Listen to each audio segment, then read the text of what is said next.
আমরা জানাজায় যাওয়ার জন্য বের হয়েছি। আমি, আমার সাথে জনাব রুহুল কবির রিজভী, জনাব আব্দুল আওয়াল মিন্টু এবং ঢাকা উত্তরের সভাপতি আমিনুল সহ আরো কয়েকজন আছে। আমরা এখন এলডি হলে অবস্থান করার জন্য আমাদেরকে বলা হয়েছে। এলডি হল থেকে আমরা ওখানে জানাজায় যাব।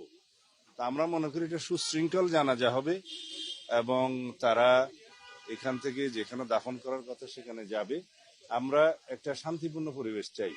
আমরা প্রতিবাদ করব, নিয়মতান্ত্রিক পদ্ধতিতে প্রতিবাদ করব।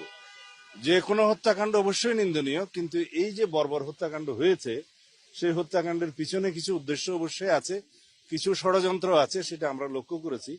এবং নির্বাচনকে বানচাল করার জন্য, পারতপক্ষে পিছানোর জন্য যে সমস্ত অপকৌশল গ্রহণ করেছে ফেসিবাদী শক্তি, পতিত ফেসিস্ট শক্তি, তার সাথে হয়তো তাদের এদেশীয় দোসররা এবং এর বাইরেও যারা নির্বাচন বানচাল করতে চায় তারা জড়িত থাকতে পারে। তবে কোন রকমের অপকৌশল এবং কোন রকমের এরকম হত্যাকাণ্ড ঘটিয়ে যদি কেউ মনে করে যে দেশে নৈরাজ্য সৃষ্টির মাধ্যমে নির্বাচন বানচাল করতে পারবে, তাদের সেই ধারণা ভুল। আমি কোন সামঞ্জস্য খুঁজে পাই না। ইনশাআল্লাহ বাংলাদেশে বিগত দিনের ইতিহাসে যা হয় নাই এবং আগামী 55 বছরের ইতিহাসে যা হবে না, সেই রকম একটা সমাবেশ, সেই রকম জনগণের এবং দেশবাসীর একটা আকাঙ্ক্ষা আছে, প্রত্যাশা আছে। যারা আসবে তারা আমাদের প্রিয় নেতাকে অভ্যর্থনা জানাতে।